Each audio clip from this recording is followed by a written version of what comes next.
प्रदोष व्रत गुरुवार का पड़ रहा है।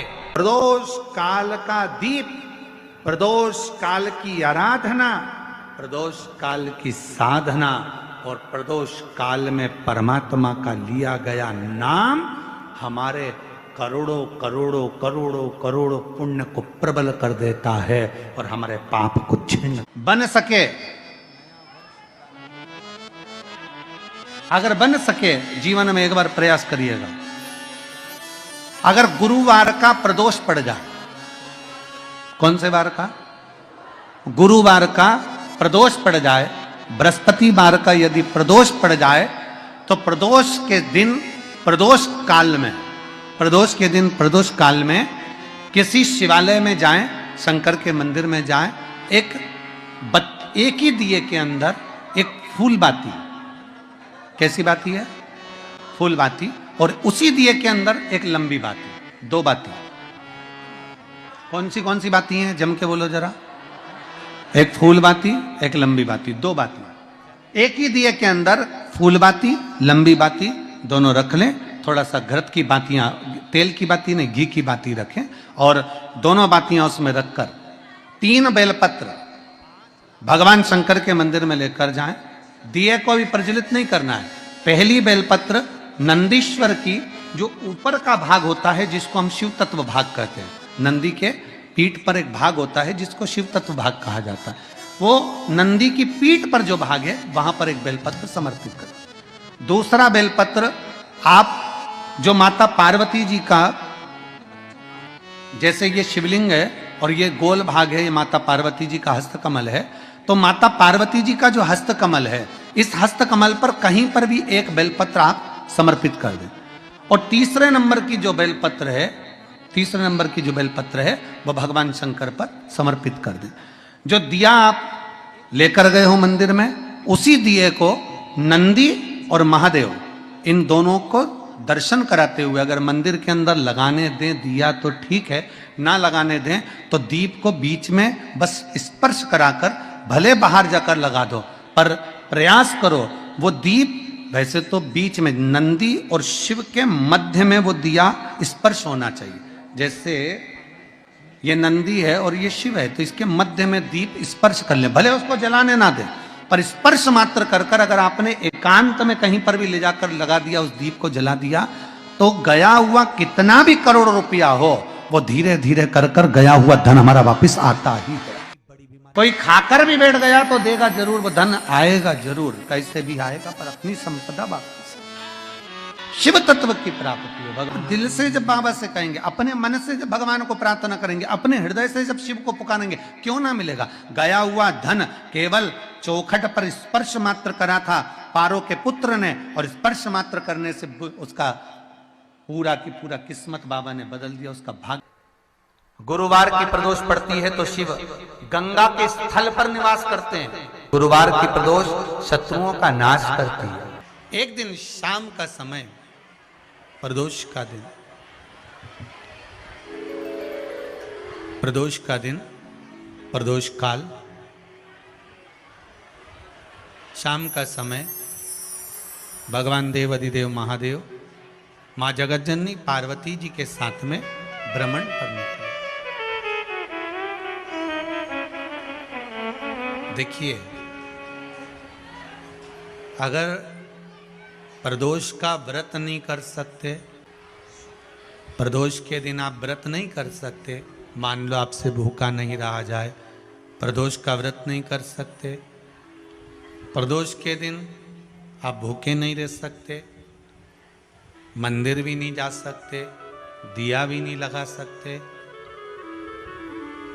तो शिव महापुराण की कथा कहती है कि प्रदोष के दिन, प्रदोष काल में अपने ही दरवाजे के पास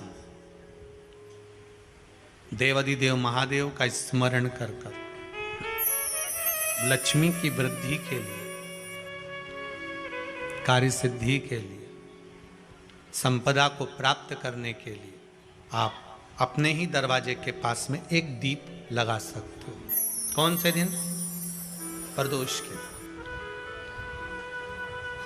एक बात और अच्छे से समझ लीजिए, जो बच्चे चिड़चिड़े होते हैं, चाहे घर में बेटे हों, बहुएं हों, सास हो, ससुर हो, परिवार में छोटे छोटे बच्चे हों, चिड़चिड़ प्रवृत्ति करते हों या चिड़चिड़ा स्वभाव हो, जरा जरा सी बात में क्रोध आ जाता हो, बोलने का भान नहीं रह पाता हो, शब्दों के बाण चलते हों, तो महाराज प्रदोष के दिन, प्रदोष काल में बेलपत्री के पेड़ के नीचे एक जो पत्ता आपके पास में हो, पान का मिल जाए तो पान का, पीपल का मिल जाए तो पीपल का, बेलपत्र का मिल जाए तो बेलपत्र का, उस पत्ते पर मात्र थोड़ा सा शहद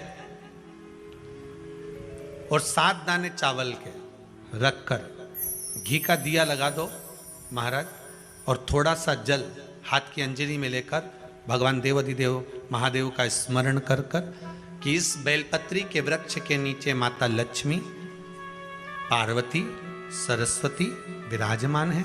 इसी बेलपत्री के पेड़ के नीचे मेरे देवाधिदेव महादेव का 12 ज्योतिर्लिंग का स्वरूप प्रकट है। उनका स्मरण कर कर जल चढ़ा दीजिए और उसका स्मरण कर लो जो चिड़चिड़ प्रवृत्ति करता हो, क्रोध करता हो, जिसको बोलने का भान नहीं होता हो, सम्मान नहीं देता हो, अपशब्द कहते हो, उनका स्मरण कर कर आप छोड़ेंगे। एकदम एक प्रदोष करेंगे, दूसरे प्रदोष तक तो आपको कोई दिक्कत ही नहीं। 2-3 प्रदोष कर कर देखिए, बाबा कृपा करें। बच्चों को पढ़ने का कह रहे हो, पढ़ने बैठो, पढ़ने बैठो, पढ़ने बैठो, पढ़ने बैठो, तो एक आध प्रयास बच्चों के लिए भी कर लिया करो कि भाई ठीक है, बच्चे लोग विद्या में प्रबल होंगे।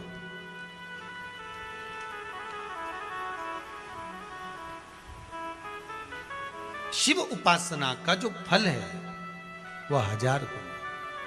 पहले भी कथा में कहा, आज फिर कहते हैं,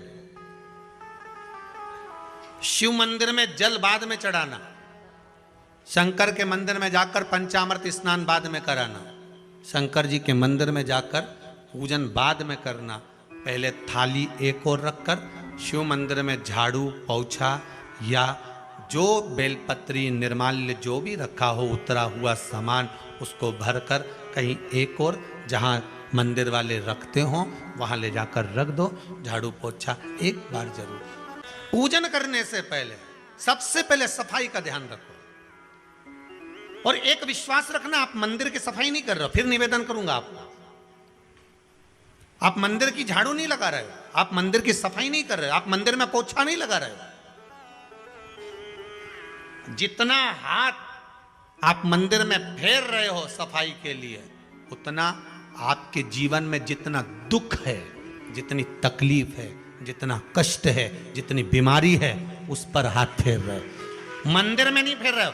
नहीं तो सारी दुनिया में जितने मंदिर हैं, सारे मंदिरों में ट्रस्टियों ने कुछ ना कुछ लगा के रखा है। स्वीपर आता है, साफ करके जाता है, ये आएगा सफाई कर कर जाएगा, पंडित जी होंगे तो बुआरी लगा देंगे, पंडित जी होंगे सफाई कर देंगे। उन्होंने तो पंडित जी को बोल के रखा है कि साफ कर दो, पंडित जी करते भी हैं, पर पहला फर्ज आपका है कि आप मंदिर में आए हो तो पहले आप सफाई करो। क्यों? क्योंकि हम उसका द्वार साफ रखें। आज के समय में तो एक नियम हो गया साहब कि मंदिर में जाते हो तो मंदिर के दरवाजे पर चप्पल उतार के जाते हो, नहीं तो शास्त्र रीति तो ये कहती है कि मंदिर में भगवान सामने बैठा है तो उसके सामने चप्पल भी नहीं उतरना चाहिए। तो कई लोग कहते हैं मंदिर के अंदर थोड़ी ना उतार, हम तो जीने से भी बाहर, एकदम गेट के बाहर वहां उतार, पर सामने तो है ना, सम्मुख में तो है।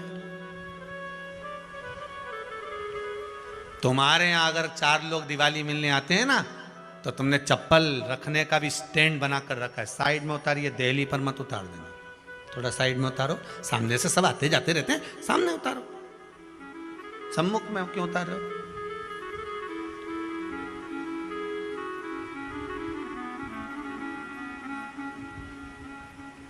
थोड़ा द्वार पे से दूर उतारिए।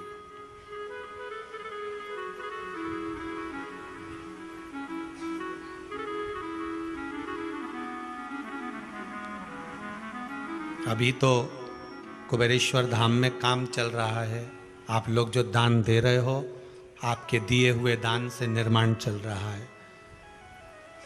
अभी तो आप पहनकर जूता चप्पल भी अंदर आ जाते हो, भले दूसरे मंदिरों में चप्पल पहनकर हमने देखा है आधिकाधिक मंदिरों में, ब्रजभूमि पर भी बहुत मंदिरों में लोग अंदर जूता पहनकर चले जाते हैं, पर जब तक बाबा नहीं बैठा तब तक तो आप पहन कर आ रहे हो। जिस दिन बाबा कुबेरेश्वर धाम में आकर बैठ गया, उसके बाद वो दोनों गेट पर चप्पल बाहर ही रहेगी। आओ आप, कंकर से शंकर, शंकर जब शरीर से लगेगा तब सुख भोगोगे, आनंद भोगोगे, सुख की प्राप्ति। अपने द्वार पर भी कितना सुंदर लिखा है भविष्य पुराण के अंतर्गत, और विष्णु पुराण में भृगु बाबा का चरण का चिन्ह भगवान विष्णु की छाती पर रहा। भगवान विष्णु की छाती पर भृगु बाबा के चरण का चिन्ह रहा।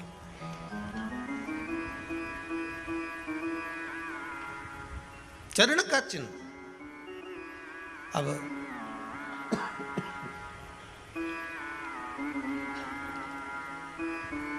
भविष्य पुराण में लिखा है कि अगर हम मंदिर के द्वार पर घर के चौखट के एकदम सामने चप्पल उतार देते हैं, 7 बार दिन भर में से, कितनी बार?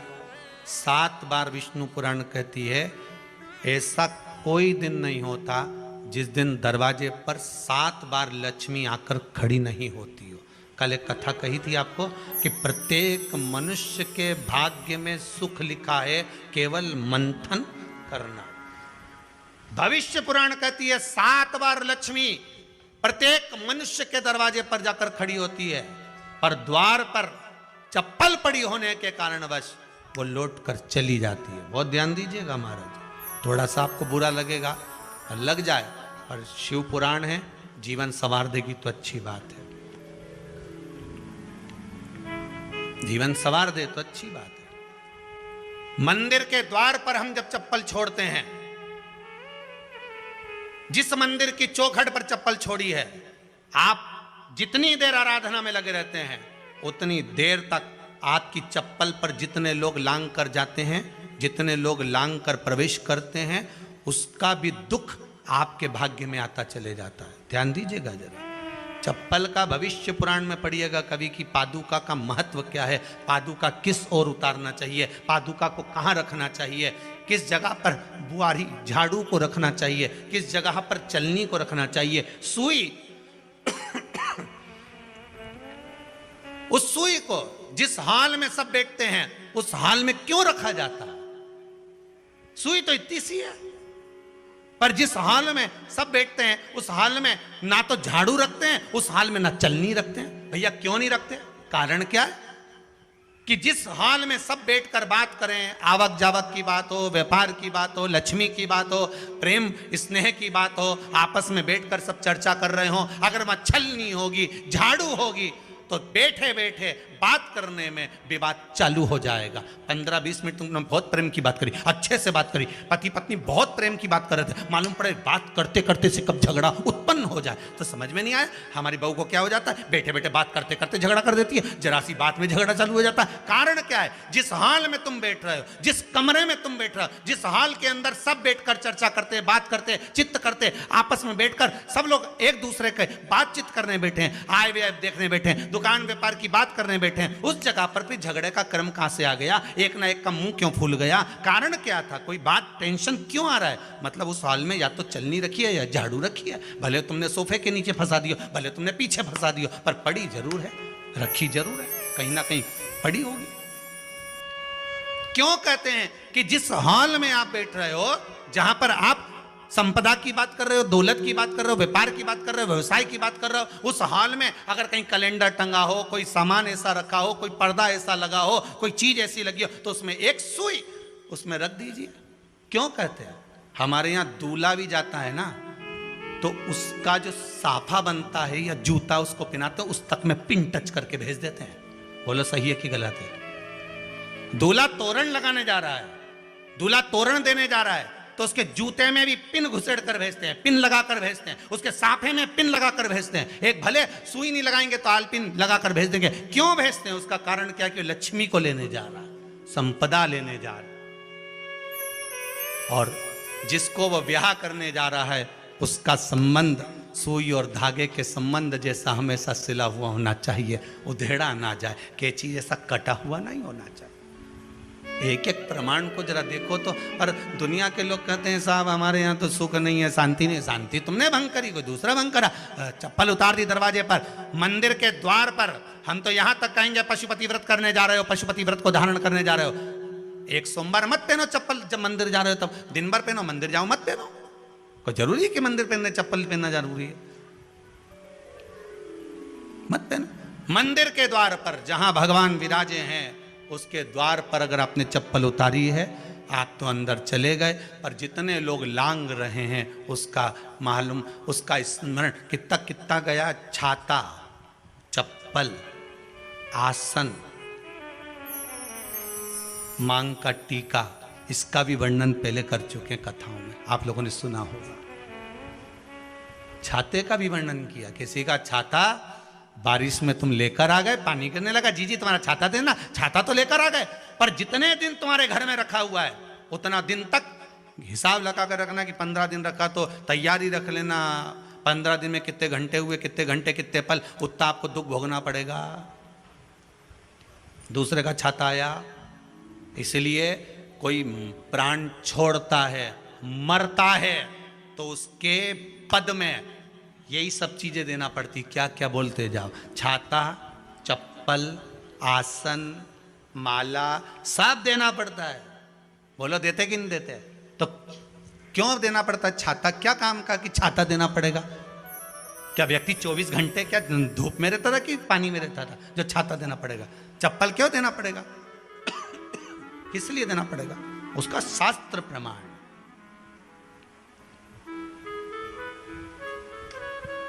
जरा सा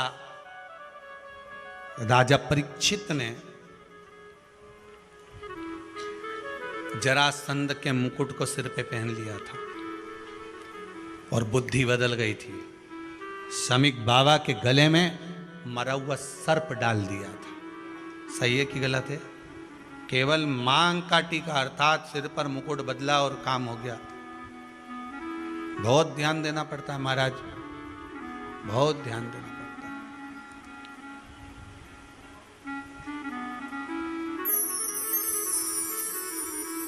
तुम्हारी चप्पल कोई ले गया, तुम रो रही, किसी ने पूछा क्या हो गया? मेरी चप्पल कोई ले गया था, फिर मैं दूसरे की ले गई। तुम्हारी से कोई दूसरा ले गया, तुम दूसरे की ले।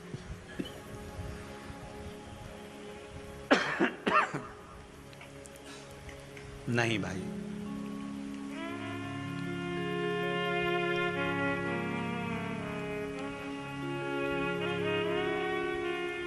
उसको प्राप्त करने के बहुत तरीके हैं। एक सत्य बात कहें, 7 बार लक्ष्मी प्रतिदिन मनुष्य का द्वार झांकने के लिए आती है। ऐसा कोई दिन नहीं जाता जिस दिन तुम्हारा भाग्य भगवान पलटने के लिए नहीं बैठा हो। वो तो इंतजार करता है कि ये गेंद फेंके और मैं चौका छक्का लगा दूं। वो कहते हैं ना, एक ओवर में कितनी गेंद फेंकते हैं? जम के बोलो। अरे एक ही फेंकते हैं। एक ओवर में कितनी गेंद फेंकते हैं? एक। वही गेंद बार बार फेंकते हैं ना, गेंद तो एक ही है नहीं। वो तो बार बार गिना है तो 6 बार गिना, तो फेंकी तो एक ही है कि बदल बदल के फेंक दी, पीली नीली हरी गुलाबी? नहीं, एक ही है।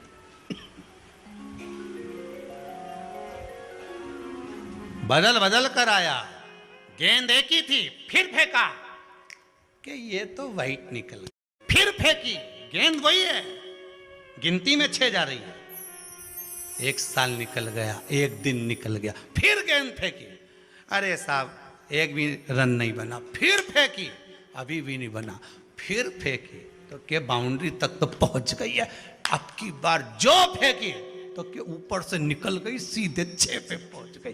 भगवान भी ये कहता है, एक ही गेंद है, 6 बार फेंकी है, शास्त्र कहता है 7 बार दरवाजे पर लक्ष्मी आती है, मौका देखती है कि कब मौका मिले मैं इसके घर में प्रवेश कर जाऊं। पर कभी कभी ये निंदा करती दिखती है, कभी बहू की चुगली करती दिखती है, कभी टीवी में मन लगाए दिखती है, कभी सुई धागा लेके बैठी मिलती है, कभी झाड़ू लगाती फिरती है, कभी दरवाजे पे चप्पल खुली मिल जाती है, कभी कुछ मिल जाता है। मैं बार बार आती हूँ, अब नहीं माने तो मैं कई करूं, मेरे को तो जाना पड़ेगा। मेरे को तो जो नियम है, सर्विस करने वाला, नौकरी करने वाला तो टाइम पे आएगा। तुम भले कंप्यूटर चलवाओ, चाहे मोबाइल उड़वाओ, चाहे तुम लिखा पढ़ी करवाओ, बोलो सही है गलत है, उसको तो करना है। बोलो साहब क्या करना पड़ेगा, लग जाओ कंप्यूटर पे, लग जाओ, उठाओ मोबाइल, ये तो उसको तो करना है। वो तो टाइम पे पहुंच गया 9 बजे, लक्ष्मी जी भी टाइम पे आती है। आई दरवाजे पे क्या देखा उसने कि ऐसा ऐसा है। कई कई की तो आदत पड़ी, रोटी घर में बना हुआ सारा दाल चावल सब्जी वब्जी जो बच गई उठा के मैं दरवाजे के पास में रख के आ गई। लक्ष्मी जी सोचे बताओ ऐसा तो पहले से रख, अंदर चली गई और ऐसा खिला दिया तो मैं तो नहीं जाऊं। लक्ष्मी जी वापिस चलती। कई लोगों की आदत, आटा छना हुआ, ऊपर की जो चापड़ थी उनने कहा गाय खा के चली जाएगी, ओटला पे पटक के आ गए। लक्ष्मी जी इतने में आई कि चापड़ तो यहाँ पटक के चली गई, मैं काय को जाऊं, छलनी में से जा उधर, नहीं जाऊं। कितना कितना कहा है महाराज, केवल एक दिन का इंतजार रहता है, दिवाली आए लक्ष्मी जी महाराज घर आएगी ने, लीप लिया ने, पोत लिया ने, मांडना भी मांड लिया, लक्ष्मी जी का पाँव भी मांड लिया ने, कमल का फूल भी मंगवा लिया, गेंदा की माला भी बुलवा ली, सारी गेंदा वेंदा की माला दरवाजे पे भी लगा दी, चौक मोक पूर के बेटी इंतजार में, लक्ष्मी जी आएगी, लक्ष्मी जी आएगी। लक्ष्मी जी बोली मैं तो रोज आऊँ री जी, मैं तो रोज आऊँ, पर कई करूँ थारी बुद्धि काम नहीं करे, मैं कई करूँ, मैं तो रोज आऊँ। फिर के लक्ष्मी मैया अब की बार आ गई तो जाजे मती रही, बड़ी तकलीफ में हूँ। लक्ष्मी जी बोली नहीं जाना तो पड़ेगा, दिवाली का दिन है, हमारे 10 के घर जाना पड़ता है, बड़ी मुश्किल से तो गुजिया पपड़िया मिलता है, नहीं जाऊंगी तो अच्छा नहीं लगेगा, तो जाना तो पड़ेगा, पर रोज आऊंगी, प्रतिदिन आऊंगी। तू अगर मुझे रोक सकती और अपने घर में बुला सकती है तो बुला ले, और आऊंगी मैं प्रतिदिन और जाऊंगी भी मैं प्रतिदिन। लक्ष्मी आती भी खूब है और जाती भी खूब है, एक जगह टिकती कभी नहीं है, बस उसको बुलाने का तरीका होना चाहिए। रोज भगवान चाहता है कि तेरा दिन फिर जाए। कथाओं में भी आप लोग बोलती हो, आंवला नवमी वगैरह की बोले ना, जैसे ही का दिन फिर या, ऐसी बोलती हो ना कथा, कहानी सुनती हो जब, कैसे बोलते हो कहानी सुनने के समय पे, जैसे ही का दिन फिर या वैसा हमारा दिन फेर जे माता, ऐसा कर जे माता। तो माता जी बोले मैं तो रोज का दिन फेरूं तेरा, तू काहे के चिंता करे री कमला, काहे चिंता करे, मैं तो रोज का फेरूं, तू सुधरे तो मैं तो बिल्कुल तैयारी में। ब्राह्मण बेलपत्री को भर रहा था, बेलपत्री ब्राह्मण भर रहा था, पार्वती जी ने शिव जी से कह दिया इसके पास कुछ भी नहीं है, आपका भगत है ये, आपका भगत है, इसके पास कुछ भी नहीं है, आप कृपा नहीं करोगे। शंकर भगवान बोले आज प्रदोष का दिन है, प्रदोष काल में ये मेरी सेवा में लगा है। सुनो पार्वती, जितनी बेलपत्र इसने उठाकर रखी है वो बेलपत्र स्वर्ण मुद्रा के बराबर हो जाएगी, तो चिंता मत कर। शिव पार्वती को कहकर चल दिए। शंकर पार्वती बात कर रहे थे, इतने में एक सेठ ने सुन लिया कि जितनी बेलपत्र भर के ले जा रहा है उतनी स्वर्ण मुद्रा हो जाएगी। बनिया ने सुन ली, सेठ ने सुन ली, तो जैसे ही शंकर पार्वती गए, सेठ जी उस ब्राह्मण के घर चले गए, 100 सोने की मुद्रा देकर कहा जितनी बेलपत्र है चढ़ी हुई मुझे दे दे, जो चढ़ी हुई बेलपत्र है वो मुझे दे दे। महाराज